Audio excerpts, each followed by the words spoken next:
Mulberry.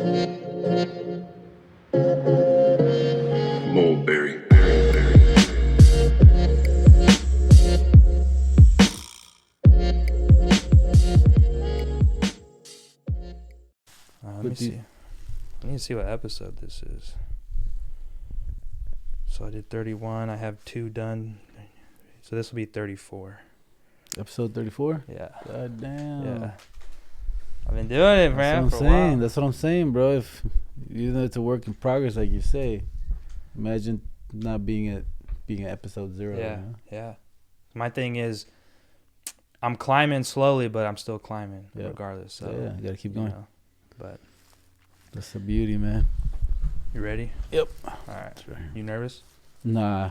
Depends on I get nervous for every fucking one I do. For real? I don't know why. Nah, man.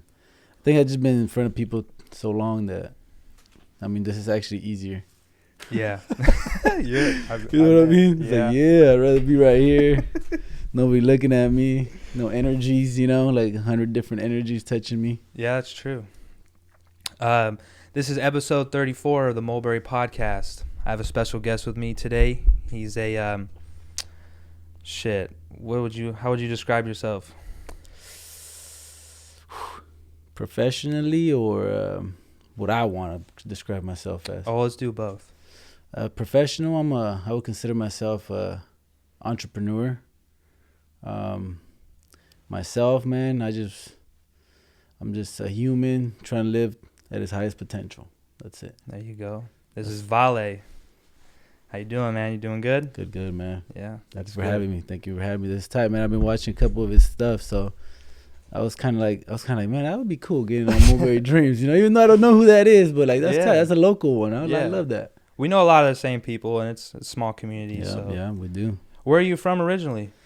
Originally, bro, I feel like I don't know, man, where I'm really from. To be honest, I feel I kind of have that mindset because I was born in Merced, but I was taken back to Mexico. I was only born here to be born here, you know. Okay, yeah. So then I went to Mexico for 5 years, my first 5 years. Then I came to Livingston, Delhi, Atwater, and I just moved around, and I just kind of settled in Atwater right now. Okay. So I guess I'm from the Central Valley. From the Valley, you know what I'm saying? Like fight of now from the Valley, yeah. Yeah. So your main thing, I would say you're a barber. Yeah, main thing is a barber. Okay. That's my job. And you have 2 spots. They're called the Barber Club. Yeah, Barber Club. 2 spots now, growing. Hopefully our 3rd one in Merced. Hopefully, man, COVID's kicking our ass, but we're going to try to make a move for it. Yeah. How is that right now with COVID, like cutting hair and all that? Especially when it first started and everyone was like really like not trying to do anything, I think COVID ruined a lot of the industry. It definitely the industry took a hit in itself. But I think personally for me, COVID was more of a blessing in disguise. It kind of sucks. I don't like to say that because some people died. And I'm not trying to say that the ones that died is a blessing. I'm just saying like my personal experience, I had a lot of blessings come my way during the season. Yeah. No, that makes sense, man. I had it was actually one of my better years personally, to be completely honest with you. Crazy, right? Fuck, man, I can't believe how that happens. It's wild because I think a lot of it's a mindset too, what you have planned, and really it allowed me to have more time to focus on things that I've been wanting to do because there was less distraction. Yes, bro. So I took that as like, instead of like really not doing anything, I took it like, all right, I'm really going to sit down and grind this out. Let's build. Yeah. Yeah. That's kind of what I felt too. Like distractions were gone and I'm like, ooh, let's go. Let's create something. Let's do something. Yeah, most bro. Definitely. So it definitely starts with a mindset, Yep, for sure. One big question I want to ask you is because it seems like the Barber Club does pretty well overall. Yeah, would you say? Yeah, they do well. What do you guys do differently? Like say I haven't had a haircut in a long time. I call you. I say I want to talk to Vale. I want to talk to the man, right? I want a haircut. I want the full service. Like how much does that cost, and how long do I have to wait usually to get that? Well, if you call me for the full service, you're talking about like a facial. You're talking about the massager, the relaxer, the shave, the haircut, and the style. That's gonna run you probably like $80 plus, and I mean, you could probably get in right now. I just raised my price, so you could probably get in. Right now, it's probably gonna be a little easier to get in because a lot of people are transitioning from like, are they gonna pay me that price or not? But usually you're looking at about a week ahead to kind of get a spot. All right. Sometimes the cancellations you'll get lucky because my app does actually on Booksy. Anybody download Booksy? The app actually allows you to get on the waiting list. So if there's no spot, you get on the waiting list. Someone cancels, you get slipped in automatically. So that's actually pretty cool. So usually about a week, you want to kind of have that ready. Right. That's what I would say. Okay. Because I'm not really, I get haircuts every once in a while, I was a little white boy, bro. I grew up like getting them great clips cuts, you know what I'm saying? With that long hair, you know what I'm saying? That just JB, that just to move to the side. The little $8 special, get me right for a little dub, so for like a 10 piece, you know what I'm saying? I'm walking in and out 20 minutes, right? Damn. So the reason I asked is because you seem to always have work. You seem to always have clients. What do you guys do differently to keep clients coming into your shop versus a different shop? Because when you think about it, there are multiple barber spots in every town, every city. Yep. So what do you guys do, or do you feel like you do differently to keep your clientele? Well, I think I talked about it on my story on Instagram. I don't know if you saw it, but I had a talk, like a little 30-second little clip where I talk about business, and to open up a business and have a successful business, I said you gotta do three things. You gotta fulfill a need, meet a demand, or solve a problem, right? Well, when I used to work at my first shop, I was employed there, and then I'd been in the industry for so long that I kind of seen that there was this need in the communities in the barbershop world that needed to be fulfilled. There was this hole, this empty spot, at least around here. And that spot around the valley is basically the other side of the spectrum from like the average culture of the barbershop, which is drugs, women, this toxic masculinity. Well, there was a hole where there was no healthy masculinity going to a place where they can actually like not be looked at, judged at, like be attacked, or be pushed to drink or pushed to smoke or pushed to do something like that. So we kind of did the opposite. We're like, you know what, let's focus on more on a spiritual type of healing place without saying that, but let's just prioritize that internally within ourselves, at least within myself, so that people could kind of feel that, Right. That way we speak different, we talk different, we service different. And I was like, you know what, let's fulfill that right there. Right. And I think that's the difference between our shop and most shops is that we're intentional about like actually trying to solve a problem or meet a demand or fulfill a need, Yeah. And we have a specific one we're looking for. I actually wrote that down in my notes, those three things, because I did see it, and that was something I wanted to ask you about. I like that. Because that's honestly one of the reasons why I was kind of always nervous to go into a barbershop. Yeah. To be honest with you. That's why I was just like, well, I'll just go over here. You almost get attacked, huh? Like you walk in, you almost getting like this. And even if no one says none, it was always like people just looking at you, like, especially if you were new, they were like, like, who the fuck is this, type of attitude. So I was always like super nervous to go in there. Almost like a gang, huh? It's almost like a gang. Bit, it's like a little crew, and then you come into the crew, and they're like, hey, well, who's trying to come in here, Yeah. Yeah, that's kind of how it was, or used to be. Not for us, though. We tried to change that up a little bit. Yeah, you feel like it's kind of, you feel like you've been able to do that? I feel like we've had success. I don't know if we've been able to like mimic it perfectly, but I feel like we try a little harder than most to do that, and I think that sets us apart. Because it's hard, bro, to be honest. The culture around you, surrounding you, and just kind of trying to imprint their beliefs and their patterns and habits, and you're trying to be different. You're trying to, like I said, fulfill that need, and it's like sometimes society will try to just hold you back, you know. So we're trying. I think we're doing good, and I'm proud of the guys. I'm proud of everybody. That's good. Are you who you like? Do you hire people? Are you in I used to a couple people? I used to. Right now, but a lot of people still ask me like for work because they still see me as part of the Barber Club. Obviously, well, I am, but. So they ask me, and I'll talk to them. I'll check out their Instagrams. Anybody listening that's a barber, If you ask me for a job, I'm gonna check your Instagram. Everything I'm checking with what you're writing, what you're posting, how you're responding to people, all that. That tells me about you. So, guys, if you guys want a good resume, professional one, make sure you keep your shit on point, Yeah, that's what I was gonna ask you. What's your process for looking for people to work at the Barber Club? Because like you said, you're doing more than just like, oh, you can cut hair. Yeah. Because there's a lot of people who can simply cut hair, right? Yep. So that was one of the big questions of mine was how are you going about that and getting people? We have a thing we say haircut comes second. You know what I mean? So we hire for attitude. At least I try to, push that hire for attitude, because we can teach you how to cut hair. That's a skill, that's a craft that can be taught.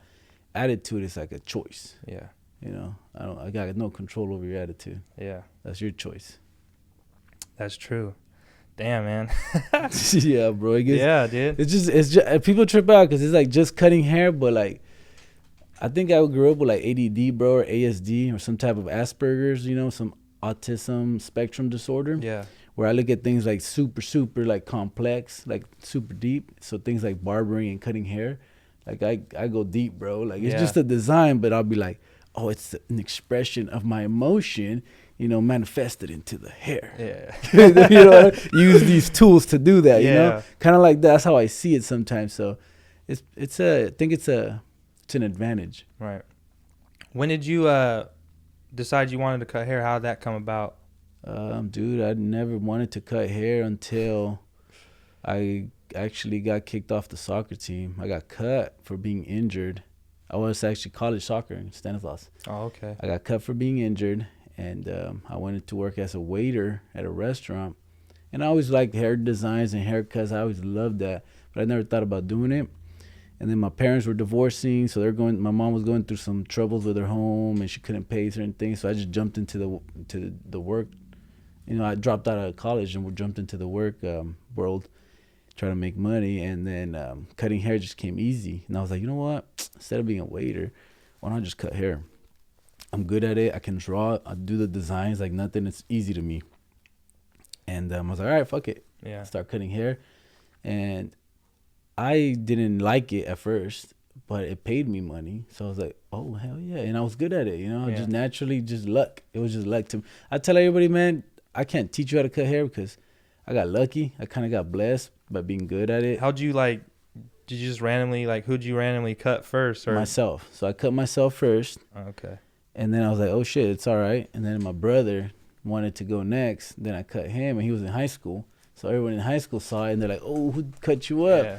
My brother. Oh, shit. So then slowly, at first people just wanted me to do designs. They would go to somebody else, get a haircut, and they would come to me, and I would just draw designs on their heads, right? Because I was good at that. And then people slowly wanted a haircut, and then that's how I learned how to do different haircuts. But it was an easy concept for me to kind of comprehend. Like I said, I was blessed to be able to see it. So you didn't go to school or nothing for it? School, huh? Back in the day, it was a little different, bro. You know what I mean? Back in the day, it was a little different with the whole education system. You didn't really have to go to school, and I'm kind of like regretting that because education is so important, bro. It sets you apart from everybody. Even for you, like knowing what mics are the best, knowing what camera, what app to use, or how to edit certain things, like knowing all that, that's your education. Like that's gonna set you apart. It's gonna make you look different. For me, man, it kind of set me back a little bit because I ended up opening up an academy, and I learned that I couldn't teach because I didn't really go to school the way I should have gone to school, Right. And that sucks. So get your education, guys, if you're listening to this. Where do you go? Is Paul Mitchell or something to get your hair cut? Paul Mitchell is a school. Then you got Milan and Merced. But I went to this. I don't know what it was, bro. We just kind of paid up front. This is illegal, all right, guys. All right, I shouldn't be saying this, so don't. This is in the past, all right.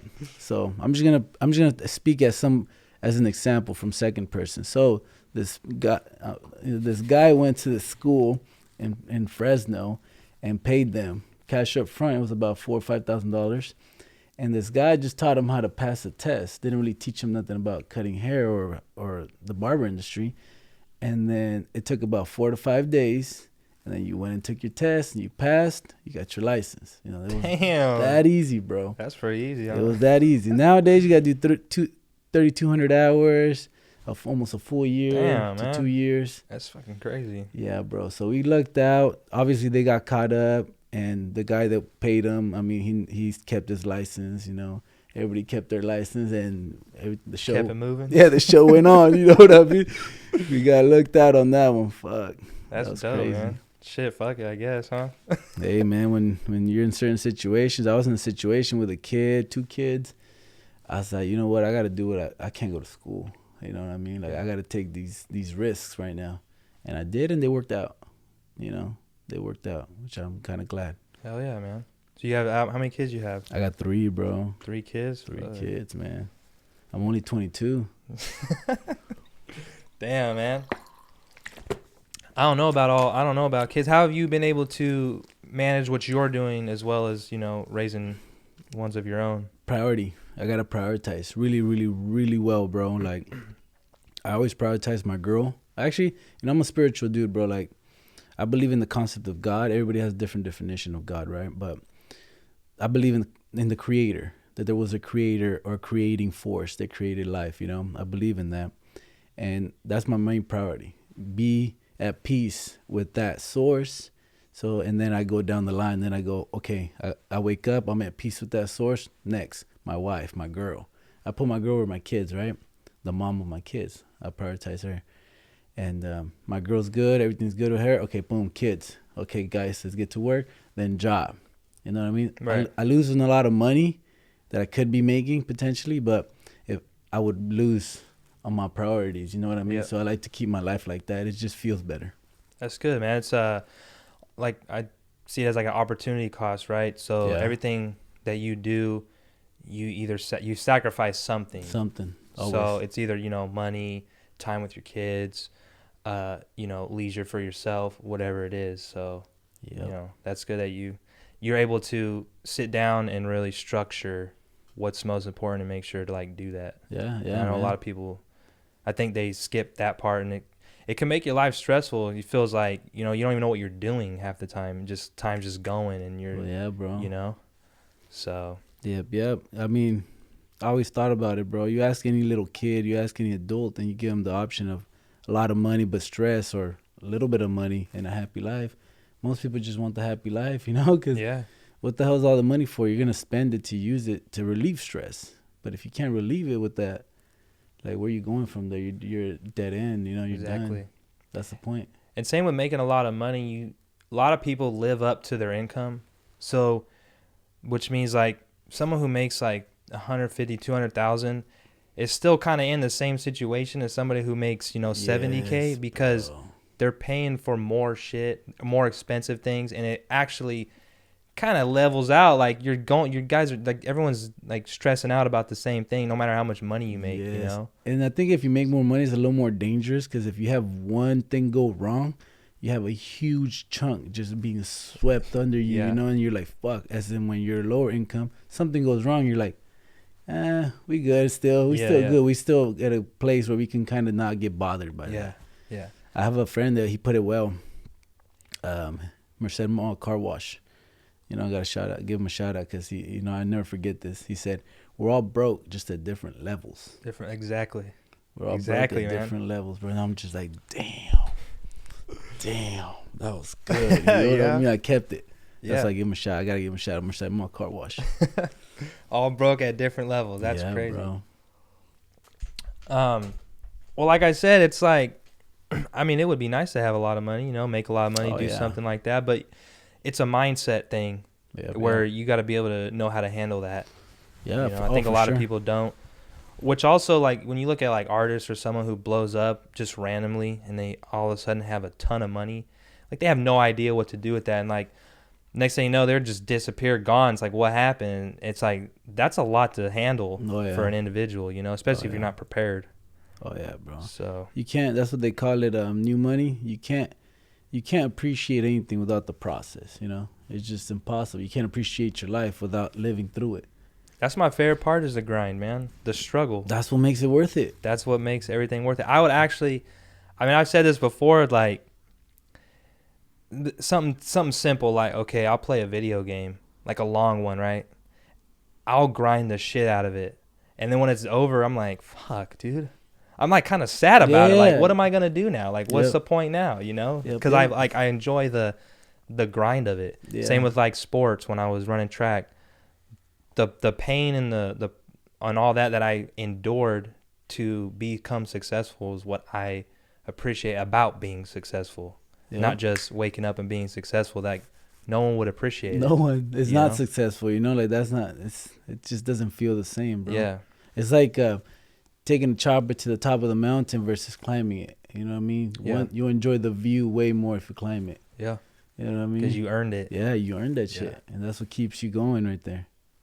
That's true, man. Purpose of life. Do you have anything else that I guess any goals of yours that you're working on other than I got a book. The Barber Club?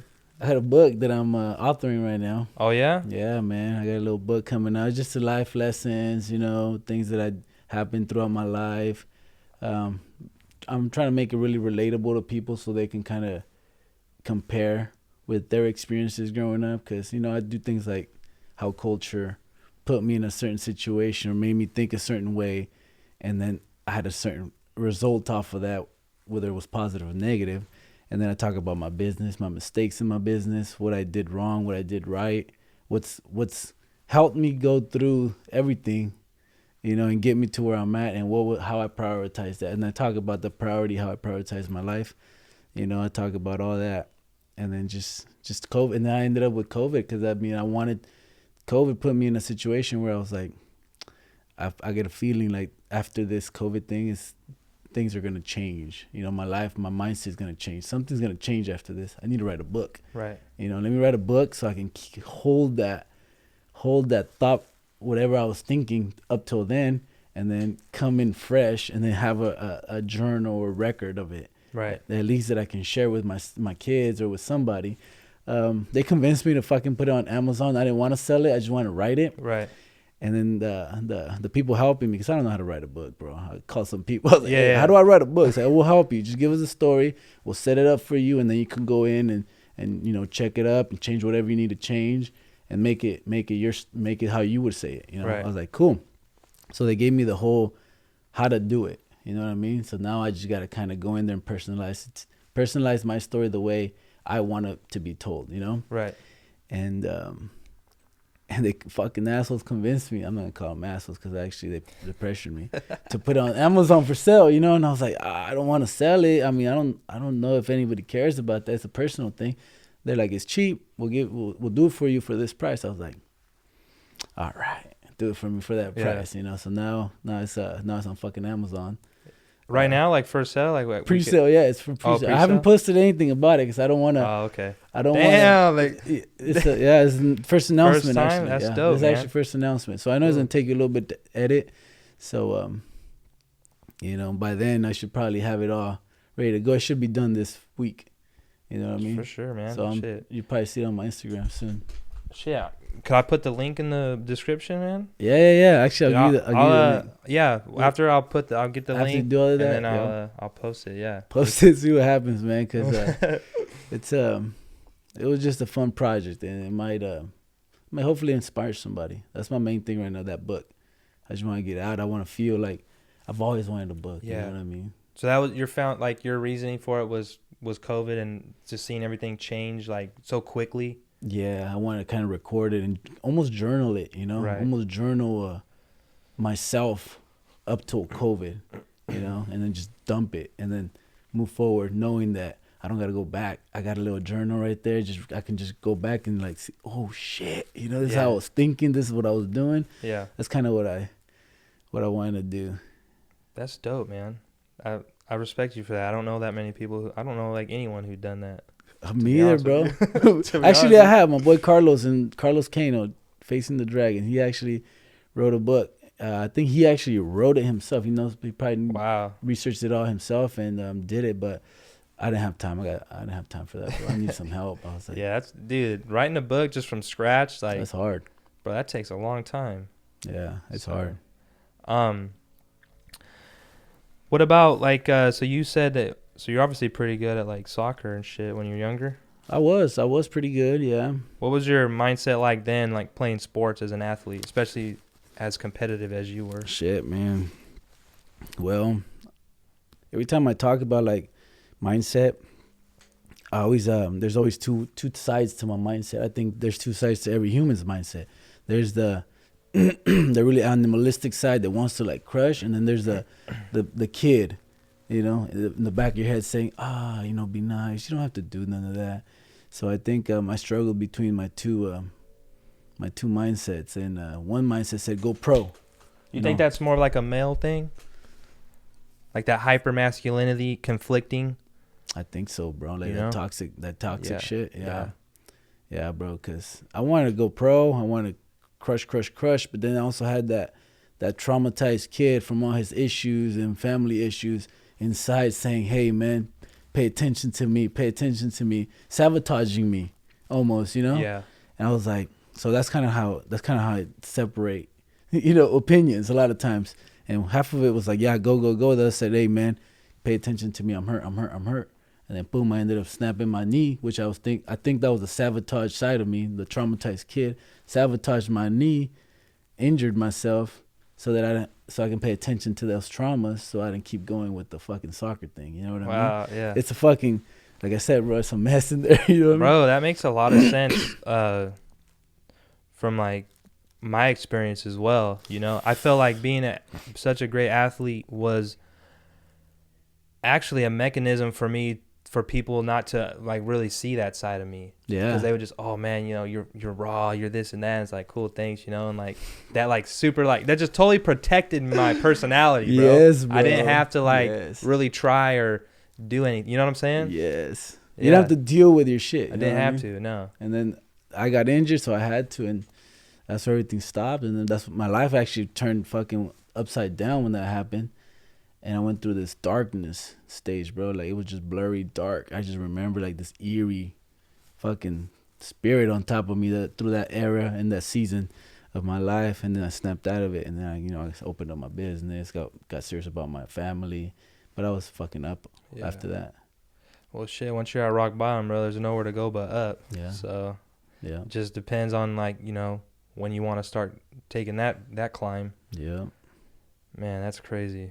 That just sounded like super similar to like a lot of shit that I went through like maybe like 4 or 5 years ago. I think everybody goes through that in a different way. You know what I mean? That's like kind of what I talk about in the book. Like the shit that I go through, I think everybody just goes through that, bro. And it's like, oh shit, like we're all kind of just humans trying to figure out what the fuck we're doing out here, like no one really knows what the fuck's happening out here. You know what I mean? All we know is that we live in houses, we drive these cars, but the fuck are we supposed to be doing? You know what I mean?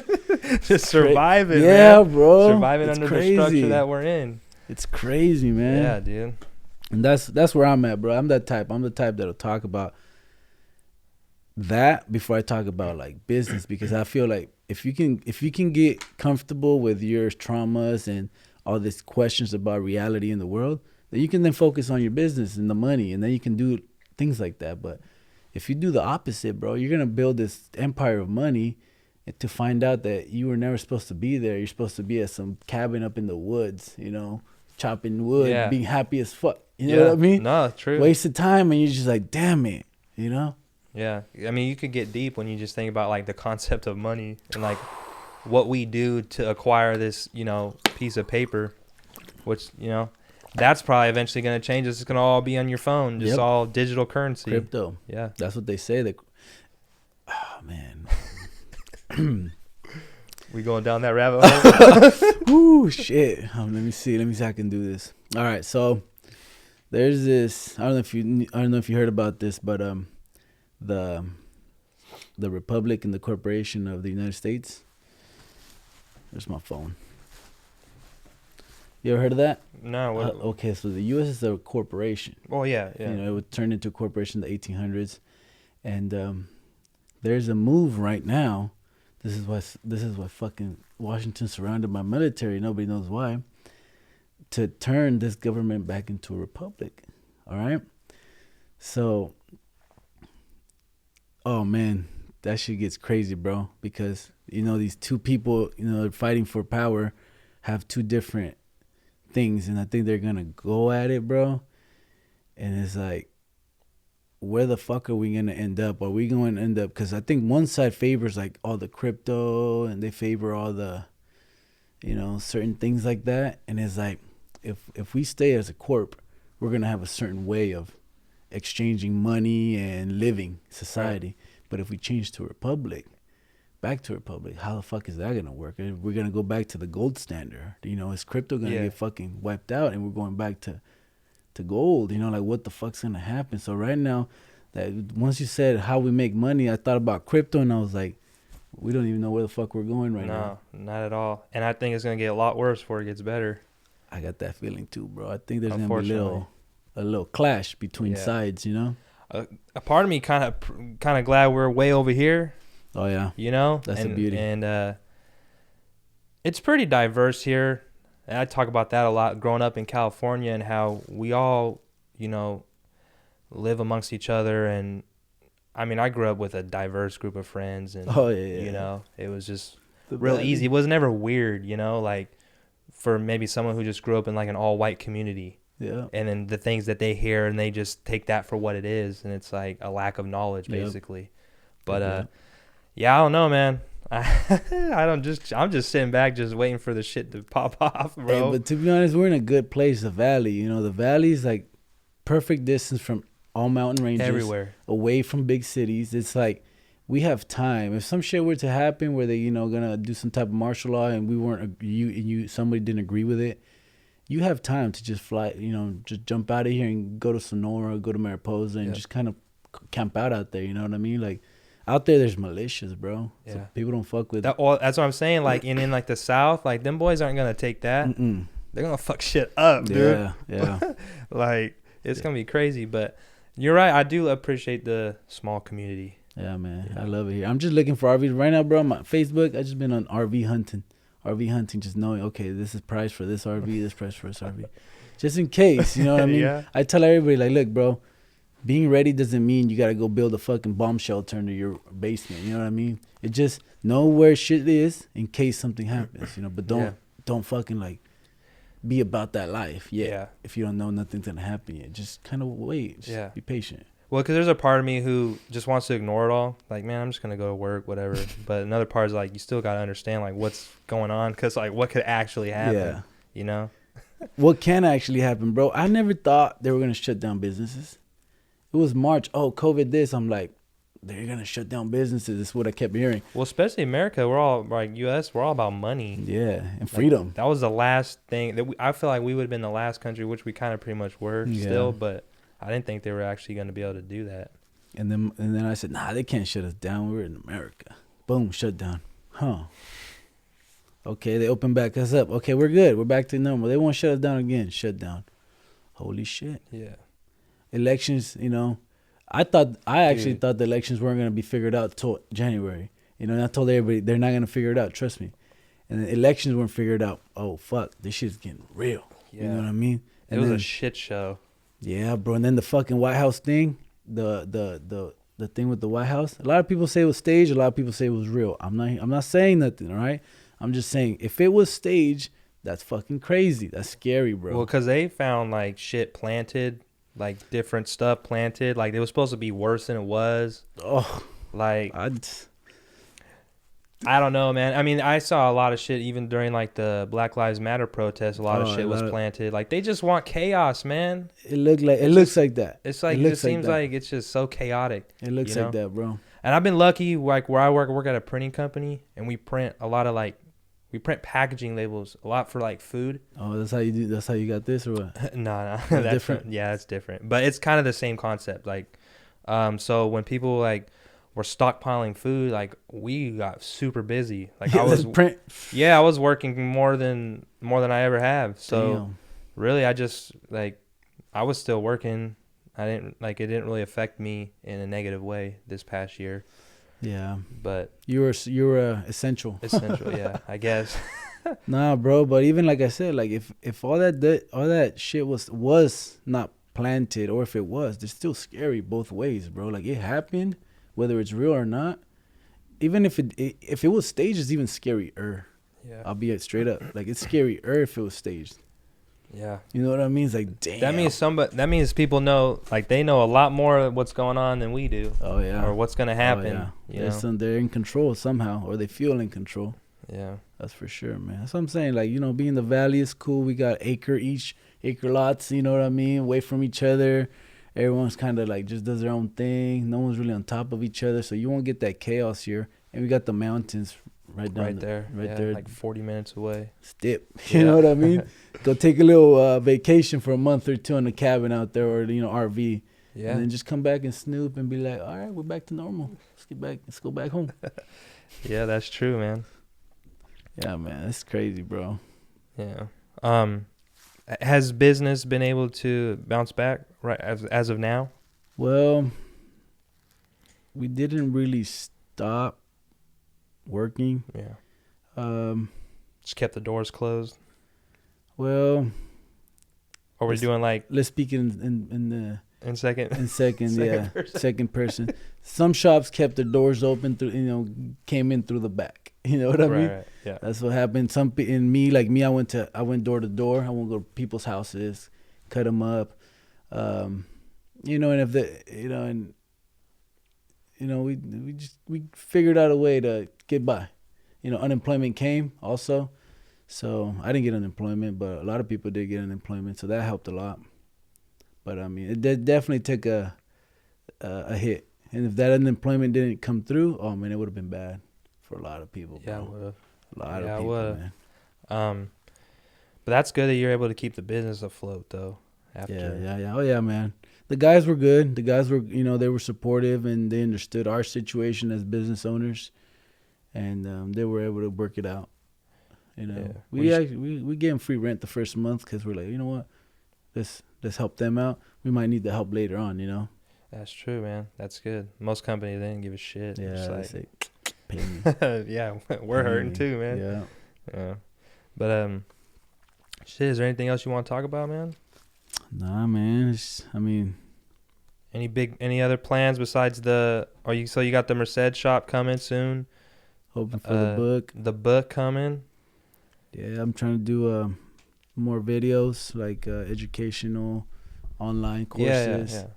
And working on personal branding, bro. Just trying to work on that personal brand. Things like this, things like podcasts, I feel like you've done pretty good, though, to be honest. That's why I asked what you guys do differently. But it does seem like you guys are, you brand yourself pretty well. Well, I tell everybody, bro, to work on branding, you just got to be real. You know what I mean? Because you got to be relatable. You know what I mean? Like, you got to be relatable, and being real is relatable to everybody. We all feel the same stuff. We all, like you said, oh, shit, that's what happened to me 5 years ago. Yeah. You know what I mean? It's like, I'm sure it happened to a lot of people in different ways, So just branding, be relatable, be real. You fuck up, you fucked up. Hey, let's move forward, Like, there's mistakes. Everyone makes them. That's true, man. That's the number one thing for branding. Anybody listening, always be yourself when you brand, because then you have no competition, really. Yeah. You know what I mean? Yeah, that was like marketing and stuff like that. I knew nothing about, so like I've been learning that as I go, What's your podcast? What would you say let me give you some questions. What would you say your podcast represents? My community. Your community? Yeah. The Valley, or more of Atwater, Merced, 209? Just the Valley, man. I mean, like when I first started, it was just a clothing brand. I just wanted to make clothes. I thought it was cool. Like I had a bunch of cool designs and stuff. And then I was thinking like, man, what more could I do to like bring people to my page and just see what I'm doing? And I was like, I'm just start a podcast. Like I always wanted to do one. So like I just did a lot of research, spent like a couple months. I didn't talk about it with anyone. I just, every day I got off work, I was just on my computer, just looking stuff up, watching videos, how to do this, how to do that, different ways to do it, certain equipment. Just found what suited me. And then shit, man, I just set it all up one day and I just did one by myself. And I was like, man, I'm just going to put it out, fuck it, and see what happens. And it got like a really good, like a lot of people responded well. So then what I started doing was thinking of more ways to grow, thinking of different setups, started spending more on more expensive equipment that I wanted initially, but I was like, I'm not going to commit that much and then like it not work out, or I don't want to do it anymore. So I just started growing like that. And then I'm just doing this as I go, because initially, like, it's not what was like planned to be. Mm-hmm. And then I just started having more guests on, and a lot of people were like, man, I want to come on and talk. So then like I was like, okay. So then I just started doing that, and then next thing you know, I started having more and more guests. Like, start out with like my friends, like my brother, and then I had people from like a farther group, like outreach, want to come on, and then, you know, now like people like you, more successful people are, you know, wanting to come on, and this and that, and it's just growing, man. And I'm just like accepting all of it, you know. I don't want to like stay in one lane, just whoever, man, you know. And every podcast is different. I have people hit me up after every one, like, oh man, that was dope, I like that one, or whatever, you know. So it's just like coming on, having conversations, learning, giving people a voice, especially here where it's a small town, a small community. A lot of people don't have a voice or an outlet, so it gives people that outlet. And I've had a lot of people like, man, I didn't even know such and such was like that, you know. That's dope, man. I always thought, you know, they think a certain way of someone, but then you have the opportunity to watch this podcast and really learn about somebody versus just looking at their social media. It opens them up, opens their mind up a little bit, you know. Yep. So that's tight, man. Yeah, dude. Would you ever thought about nonprofit, getting involved like that with the community? I mean, it's not like it's on the table, man. You know, I'm just, like I said, just going as I can, and taking every opportunity that comes to me. You know, nice, and seeing it for that. So, because I'm also trying to work on a nonprofit right now, bro. Like, oh really? Because I have people that said they were willing to, you know, donate. They want somewhere to donate, and I mean, they can't really donate to me. I'm not a nonprofit, and it's hard for me to just grab money and then try to find where to go. You know what I mean? So I kind of want to actually have a structured way to like helping the community, you know, and most of it helping here. Don't go to like Africa and get some sea turtles or something and be like, hey, you know, we're trying to help these African sea turtles. Can you donate? And it's more like, that's cool and all for someone that lives in in that area, you know what I mean? But I'm trying to help the people in my area. I'm trying to, you know, with this wind, some people had their cars, you know, damaged. I know somebody personally had their car damaged, and their insurance doesn't want to pay for it because it wasn't on their policy. You know, right? I mean? It counts under like just like a natural disaster or whatever they call it. And it doesn't some loophole. It doesn't really happen here often, so they didn't put it on there. And it's like, you know, I know they're going through a hard time. I know people with autism. I'm going to this research center in LA for my daughter. She's left brain, kind of like me. We would be labeled ADD, ADHD, ASD, something. If you're left brain, usually you labeled something, right? So we took her to this program in LA, and it's like a really expensive program. And if we had that nonprofit going, like, there's you know, the Valley's got so many issues here, man. It's like we need to get not a whole lot of outlets. Nothing, bro. You know, and it's like that's actually what we're trying to do too. I'm actually talking to the director in LA. It's called Brain Balance. It's for kids, you know. They bridge the connection between your right and your left, so that you're not just an artist. You could also do your taxes. Oh, okay. You know what I mean? Like, You don't have to just be one side, or you don't have to be super like accountant and can't draw or color for shit. Yeah. You know, you can actually like work with both and be a balanced human. You know, be at your best potential. Yeah. We're actually trying to bring that program here. It's expensive, man. So that would be tight. Yeah, for sure. I mean, that would be good, man, because there's nothing. I've never even heard of anything like that. Nah, you know? there's nothing, bro. Everything's labeled medication or labeled here. Let's put these disability environment for you so that you can, you know, we won't deal with your imbalances or dysfunctions. We'll just put these things or give you this wheelchair or give you these pills so that you can just kind of mask it. And that program is like, no, we don't mask it. We're going to deal with it. We're going to strengthen the brain. We're going to do what we're supposed to do so that you can actually live a normal life like you're supposed to, you know? Man, much respect for you, man. That's awesome to always be thinking bigger. Yeah, you know? Always, bro. Just seeing the bigger picture. Someone asked me, he's like, why don't you put Barber, why is your page so Barbery? I was like, because I don't see myself as just a barber. Right. It's like I cut hair and I'm a barber, but my priority, bro, is not in that. My priority is in people, humans, you know, healing. I would call myself a healer. A healer. There you go. There you go. There you go. Boom. Yeah, A man. healer, For bro. sure. Like shaman, but I don't do none of that. But I'm very spiritual, and I do believe in healing. That's dope, man. That's my funny. thing.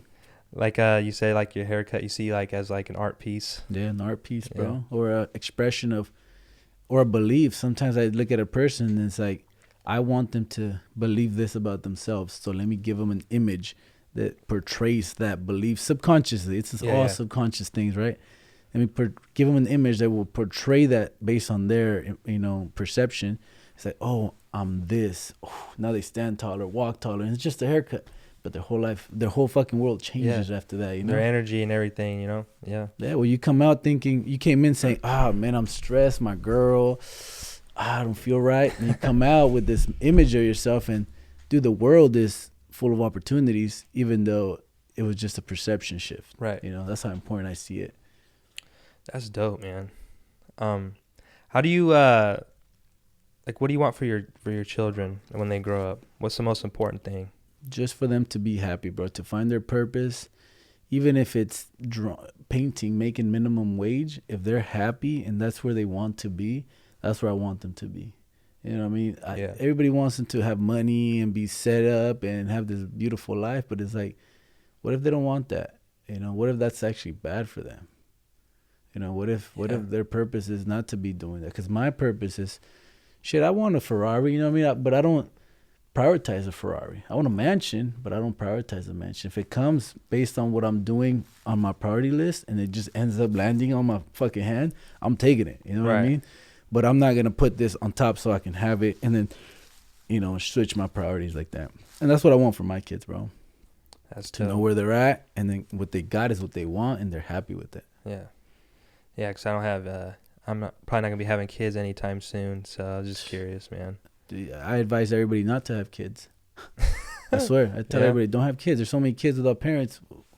Why are we adding more to the pot when we can't even take care of the ones that are already out here? So you're more for adoption? I'm way more for adoption. I don't want natural kids anymore. I want more kids, to be honest. I actually want to have a dream of having like this big ass house with hella kids in there. You know what I mean? Yeah. All adopted. That's my dream. You know, have hella money first though. Obviously that comes with it, because kids are like kids are expensive. They cost like $400,000 in the 18 years you take care of them. Oh yeah. About $200,000 to $400,000. Shit. That's how much you're investing in them for 18 years each. And I want 10. You know what I mean? Damn, I need a bigger paycheck, bro. Yeah, that's why them prices be going up, huh? You look at long term, like, yeah, man. Yeah, bro. Because I need to take care of these kids somehow. You know, give them a better life than at least the one I had. Yeah. You say you had a good life, or you know, overall? I say I had a very confusing life, because I like I said, I would have been diagnosed. I'm very left-brained, meaning that I love to draw and I love to be artistic and I love to get into things and just dissect them, you know, deep. And so I never really cared about certain things that the normal world said, hey, that's what success is, like grades in school and things like that. So I struggled a lot trying to find purpose in life, because I was always told that I'm tripping and I'm crazy, and I should be like this, but I wasn't. So I always had to deal with that. Like, is this real? Like, and that's how I feel with my young years. Yeah, I wish school, like especially high school, had more outlets. I feel like they definitely could, but it's such like a narrow curriculum, and not that many people fit in that curriculum, like you're saying. But if they had, like, they spent more time in, like, you know, instead of the shitty ass like basic art class, you know, but like actually like cater to people who wanted to do that, or even like finance or something like that, you know, like just, I mean, I guess that's what college is for, but you know, college is expensive as fuck, and a lot of people don't get that opportunity. Well, that's part of the rabbit hole right there, bro. What are they certifying these kids for? You know, are they certifying it for what the corporation of this government is, or are they certifying them to be, you know, self-employed entrepreneurs and, you know, self-sustained humans? The system wants a corporation manager, someone that's going to listen, do their job, and not ask questions. Company man. So that's where we're at, bro. And it's like, I don't think that's where the fight is that we talked earlier. That's what needs to change right there. And I think that's what's happening. Yeah. There's that corporation's about to be dissolved, and the new republic is coming in with new laws, new rules. You know what I mean? So it's gonna be interesting. Yeah. We'll solve that problem, like you said. Hopefully, we'll solve that problem soon, bro. If not, I'll bring that brain balance here, and I'll start a GoFundMe, bro. I already told my girls, like, I'll start fucking GoFundMe, and just tell people, hey, man, just pitch in a little bit. We'll bring a fucking program here. It's an outlet. Anybody with disabilities and brain imbalances jumps in. You set them up. Yeah. Set them up for fucking success, bro. It's a real success, you know? Yeah, it's crazy, like, especially when something like that, like, where do you got to go? Like, L.A. or like Stanford? A lot of people like, oh, I got to go to Stanford and see a specialist. Right, you right. know? That's what I'm saying, That's bro. like the two locations. And then the people here, yeah, they might make money, but they're only making enough to survive here. You know what I mean? It's like taking that trip, taking the time off work. It puts a lot of people at stress. Yeah. You know what I mean? They're like, I can't do it. Yeah. You know, and it's like, they just got to take it. Yeah. It sucks, but hopefully we can change that soon, bro. Yeah, just change the atmosphere of the community. Yeah. Yeah. But, man, I really appreciate you coming on and having this conversation with me, man. Yeah, man. Thank you It for was having dope. me. Thank you for having me, bro. I hope people listening, you know, are able to soak up some of the advice, man, soak up some of the game, and try to apply more positivity into their own life. Yeah, man. That's what it's about right there. I don't know if I went off a little too far off the edge. No, you're good. Sometimes I get a little habit of doing that. You know what I mean? Like, I'll start going into the rabbit hole. But, I mean, hopefully it made sense, whatever I said, you know, because it's real, you know? Like, that's really what I'm saying. Yeah. No, I appreciate it, man, because there's this older guy at work. He's, like, in his 70s, and I asked him, does it feel like your life went by quick? And he goes, man, the older I get, the faster it goes. I say, that's how it seems like. Just the years just, you know. Wow. And that scared me. I was like, shit, dude. So I'm really, like, conscious about that and, like, trying to do as much as I can, but also enjoy myself while I'm doing it. Yes, bro. Because we're all going to the same place, man. I say just find the purpose. Yeah. Find your purpose and fuck it. Go for it. Yeah. But thank you, Vale, for coming on. And thank you, bro. If you guys need a haircut, man, hit this man up. I'll have his description or his link in the description below. If you guys want some the plug on the water. We didn't talk about the water, but if you guys want the plug on the water, go on my thing, watch the YouTube video. This shit comes from the mountains up by the bay. Yeah. It's free too. Mountain water spring, natural. Fresh spring water. Yeah. I just got that good old from the refrigerator water. That filter purified, huh? Yep. Nice. Yes, sir. But this is the Mulberry Podcast, and we'll see you guys later, guys. Thanks. Mulberry.